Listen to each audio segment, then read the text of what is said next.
Assalamualaikum pendengar pengantar tidur, apa kabar? Kali ini saya akan membacakan sebuah kisah dari Abu Ubaidah bin Al-Jarrah, umat Nabi Muhammad yang paling amanah. Rasulullah SAW bersabda, sesungguhnya setiap umat itu ada orang yang kepercayaan. Orang yang paling terpercaya di tengah umatku adalah Abu Ubaidah bin Al-Jarrah. Hadis riwayat Al-Bukhari 4382 dan Muslim 2419. Ini adalah persaksian Rasulullah SAW tentang mulianya akhlak Abu Ubaidah bin Al-Jarrah. Tentu ini adalah sebaik-baik rekomendasi. Lalu seperti apa profil lengkap Abu Ubaidah bin Al-Jarrah? Nama Abu Ubaidah adalah Amir bin Abdullah bin Al-Jarrah Al-Fihri Al-Quraisy radhiyallahu anhu. Ia lebih dikenal dengan kunyahnya Abu Ubaidah dan langsung dibinkan ke kakeknya. Sementara ibunya adalah Umaymah binti Ghanam. Abu Ubaidah lahir 40 tahun sebelum Hijriah, tepatnya tahun 584 Masehi. Ia adalah laki-laki yang berperawakan kurus, berwajah cekung, janggutnya tipis, posturnya tinggi bungkuk, dan patah gigi serinya. Tabakat Ibnu Sa'ad. Meskipun berasal dari Quraisy, suku terhormat di Mekah, namun sedikit sekali riwayat yang mengisahkan tentang kehidupan Abu Ubaidah sebelum memeluk Islam, sehingga kehidupannya kita kenal adalah kehidupan tak kala ia mulai memeluk Islam. Abu Ubaidah bin Al-Jarrah radhiyallahu anhu adalah salah seorang sahabat yang pertama memeluk Islam. Keislamannya hanya beda 1 hari setelah Islamnya Abu Bakar Asy-Shiddiq, dan dari dakwah Abu Bakarlah ia memeluk Islam. Kemudian bersama Abdurrahman bin Auf, Utsman bin Maz'un, dan Al-Arkam bin Abil Arkam, ia menemui Rasulullah SAW. Mereka menyampaikan pada Nabi telah menerima kebenaran Islam, dan mereka inilah pondasi kokoh dan pertama dakwah Islam tersebar di kota Mekah. Abu Ubaidah adalah salah seorang dari 10 orang sahabat yang dijamin masuk surga. Ia 2 kali berhijrah, turut serta dalam perang Badar dan perang-perang setelahnya. Saat helm perang Rasulullah bengkok, menghujam hingga mematahkan gigi beliau, Abu Ubaidah lah yang melepaskan helm sempit itu dari kepala Rasulullah. Dan saat barisan kaum muslimin porak-poranda di perang Uhud, ia tetap teguh bersama Rasulullah dalam kepungan musuh. Keutamaannya yang lain adalah ia dipuji oleh Rasulullah dalam sabda beliau, laki-laki yang terbaik adalah Abu Bakar, laki-laki yang terbaik adalah Umar, laki-laki terbaik adalah Abu Ubaidah bin Al-Jarrah, laki-laki terbaik adalah Usaid bin Hudair, laki-laki terbaik adalah Sabit bin Qais bin Syammas, laki-laki terbaik adalah Mu'az bin Jabal, laki-laki terbaik adalah Mu'az bin Amr bin Al-Jammuh. Hadis riwayat At-Tirmizi ayat 3795. Abdullah bin Syakik berkata, aku bertanya pada Aisyah, siapakah di antara sahabat Nabi SAW yang paling beliau cintai? Aisyah menjawab, Abu Bakar. Lalu siapa? Tanyaku, ia menjawab Umar. Setelah itu tanyaku lagi, Abu Ubaidah bin Al-Jarrah. Jawabnya, aku bertanya lagi, siapa lagi? Ia hanya diam. Sahih At-Tirmizi 3657. Pada tahun 8 Hijriah, Rasulullah SAW mengutus Amr bin Al-Ash menuju Zatus Salasil. Zatus Salasil adalah perang menghadapi Romawi di Syam di perkampungan Bani Bali. Rasulullah juga menyertakan Abdullah dan orang-orang Quraish lainnya untuk menemani Amr. Urwah bin Az-Zubair mengatakan Bani Bali masih paman dari Al-Ash bin Wa'il.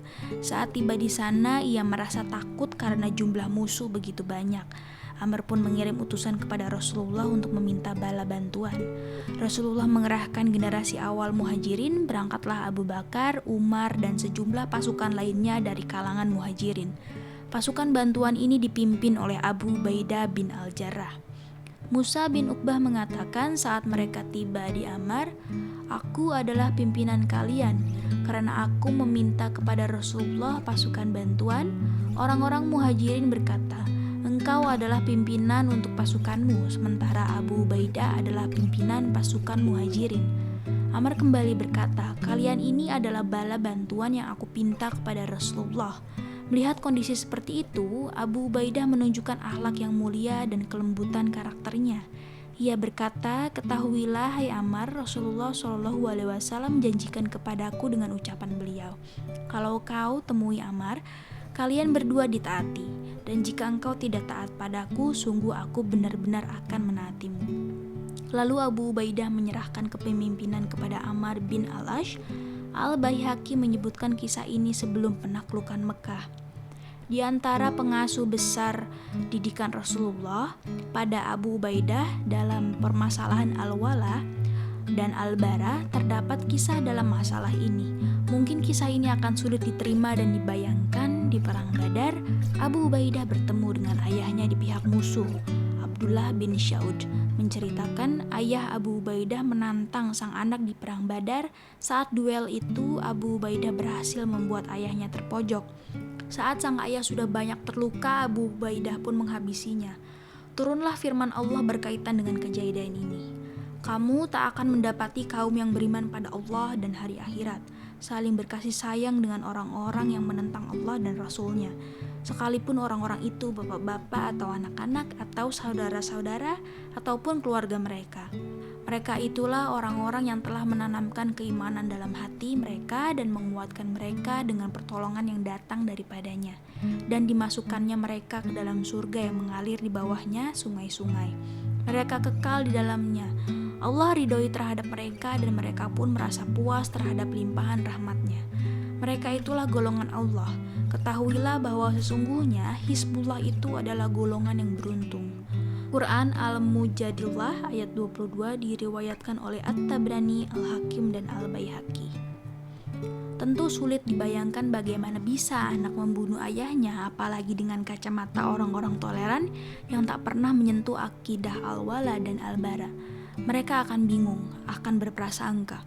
Mungkin mereka kecewa dengan agama ini dan orang-orang yang dijadikan teladan dalam agama.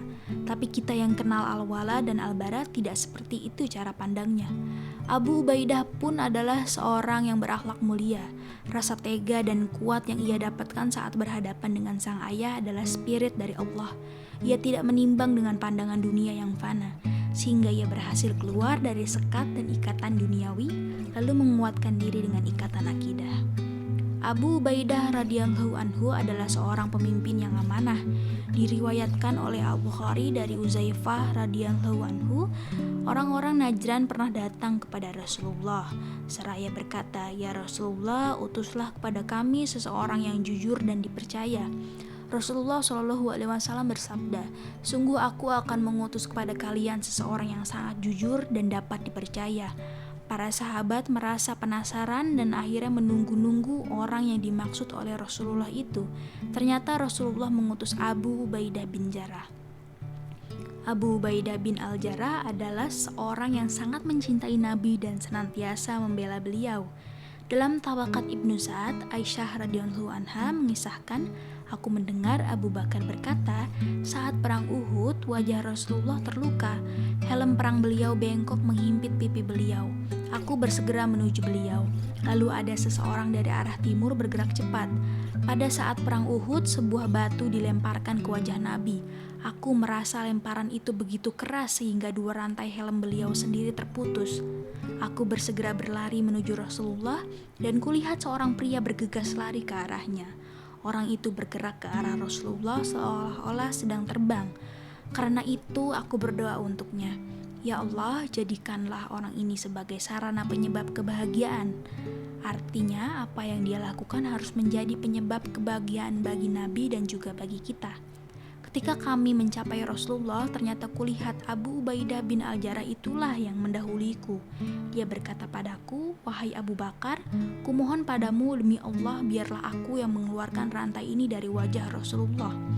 Hadrat Abu Bakar mengatakan, "Kuizinkan dia untuk melakukannya." Kemudian Abu Ubaidah meraih salah satu dari dua rantai tersebut dengan giginya dan mencabutnya begitu keras sehingga beliau terjatuh di tanah dengan punggungnya. Beliau melakukannya sangat kuat sehingga salah satu gigi depannya patah. Kemudian ia gigit rantai satu lagi dengan giginya dan mencabutnya dengan sangat keras. Gigi depannya lainnya juga patah. Abu Ubaidah adalah seorang yang berakhlak mulia. Ia seorang yang sangat tenang, zuhud, dan rendah hati. Umar berkata dengan orang yang duduk bersamanya, "Buatlah harapan."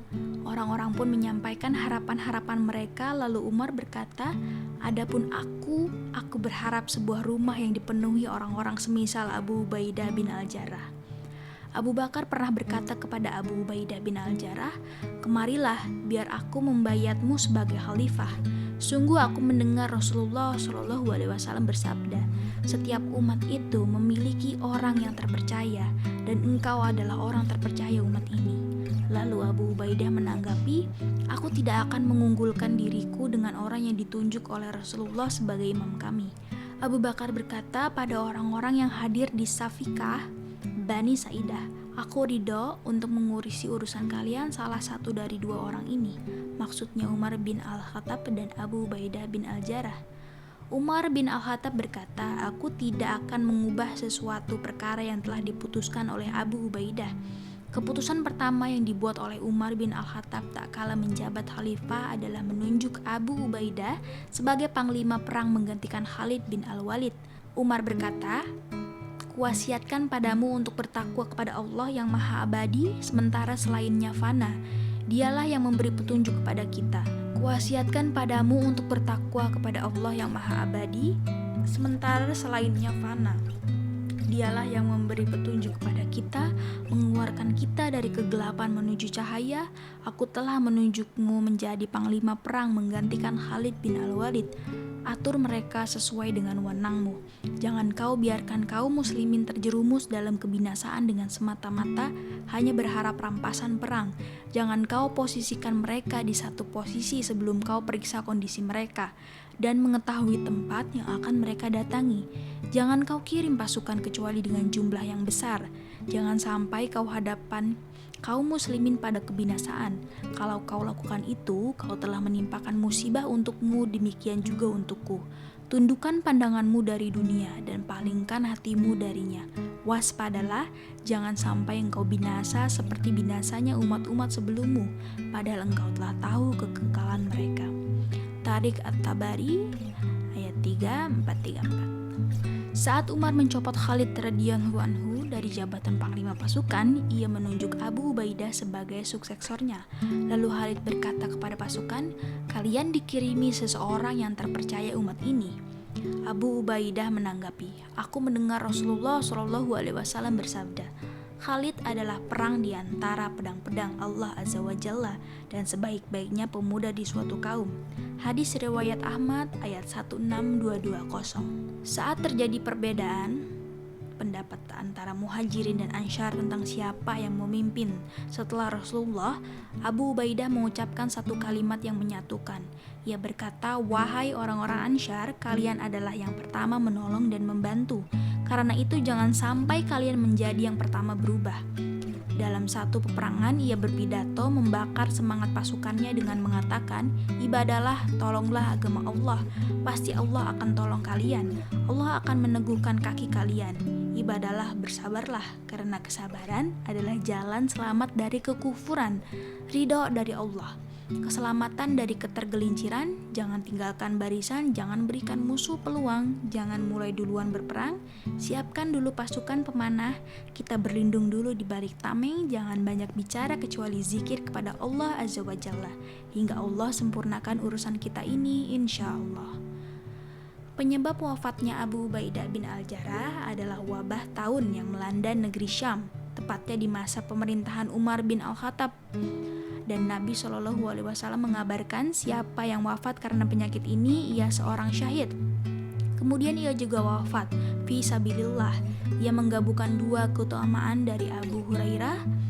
Rasulullah SAW bersabda, "Menurut kalian, orang yang kalian anggap mati syahid itu seperti apa?" Para sahabat menjawab, "Mereka yang terbunuh dalam jihad di jalan Allah itulah syahid." Nabi menanggapi, "Kalau begitu, pasti sedikit yang syahid di tengah umatku." Para sahabat bertanya, "Jadi siapa mereka, wahai Rasulullah?" Rasulullah menjawab, "Siapa yang terbunuh saat jihad di jalan Allah adalah syahid. Siapa yang wafat dalam ketaatan kepada Allah, dia syahid. Siapa yang wafat karena taun, dia syahid. Siapa yang wafat karena penyakit yang ada di perutnya, dia syahid." Ibnu Miksam berkata pada anak Abu Ubaidah, "Aku bersaksi bahwa ayahmu termasuk di dalam hadis ini." Hadis riwayat Muslim 1915. Sejarawan sepakat bahwa Abu Ubaidah wafat karena wabah tahun Amwas di Syam pada tahun 18 Hijriah. Saat Abu Ubaidah dimakamkan, Mu'az bin Jabal berkhotbah di tengah masyarakat yang hadir. Ia menyebutkan bahwa keutamaan Abu Ubaidah dalam khotbahnya. Abu Said Al-Maghdari berkata, saat Abu Ubaidah terinfeksi wabah tahun, ia berkata, Mu'az imamilah orang sholat. Mu'az pun mengimami masyarakat, lalu Abu Ubaidah bin Al-Jarrah wafat. Mu'az berdiri dan menyampaikan khotbah, masyarakat sekalian bertaubatlah kepada Allah dari dosa-dosa kalian, karena tidaklah seorang hamba Allah menghadapnya dalam kondisi ia sudah bertaubat, kecuali Allah mewajibkan dirinya sendiri untuk mengampun orang tersebut. Mu'az melanjutkan, kalian dikejutkan dengan wafatnya seseorang yang aku tak pernah melihat seseorang paling sedikit kesalahannya, paling baik hatinya, paling jauh dari kejahatan, paling cinta dengan akhirat, dan paling menginginkan kebaikan untuk masyarakat melebihi dirinya. Doakan dia rahmat dan mari kita ke tanah lapang untuk menyalatkannya. Demi Allah, kalian tidak akan mendapatkan orang semisalnya lagi. Orang-orang pun berkumpul dan jenazah Abu Ubaidah dikeluarkan ke tanah lapang. Mu'az maju ke depan mengimami sholat jenazahnya. Mu'az bin Jabal, Amr bin Al-Ash, Adhaq bin Qais adalah orang-orang yang masuk ke liang kuburnya dan meletakkan jenazah Abu Ubaidah di lahat. Saat tanah sudah menimbun jasad Abu Ubaidah, Mu'az berkata, Abu Ubaidah, sungguh aku akan memujimu, dan yang kukatakan ini bukanlah dusta yang aku khawatir Allah akan menghukumku. Demi Allah, sungguh engkau adalah orang yang banyak berzikir mengingat Allah, orang yang berjalan di atas bumi dengan rendah hati, dan apabila orang-orang jahil menyapa mereka, mereka mengucapkan kata-kata yang mengandung keselamatan. Orang-orang yang apabila membelanjakan harta, mereka tidak berlebihan dan tidak pula kikir. Dan adalah pembelajaran itu di tengah-tengah antara yang demikian, orang yang tunduk dan patuh kepada Allah, seseorang yang rendah hati, yang menyayangi anak yatim, orang-orang miskin, dan tidak suka dengan orang-orang yang berkhianat dan sombong. Demikian kisah singkat dari Abu Ubaidah bin Al-Jarrah, umat Muhammad yang paling amanah. Semoga bermanfaat. Wassalamualaikum warahmatullahi wabarakatuh.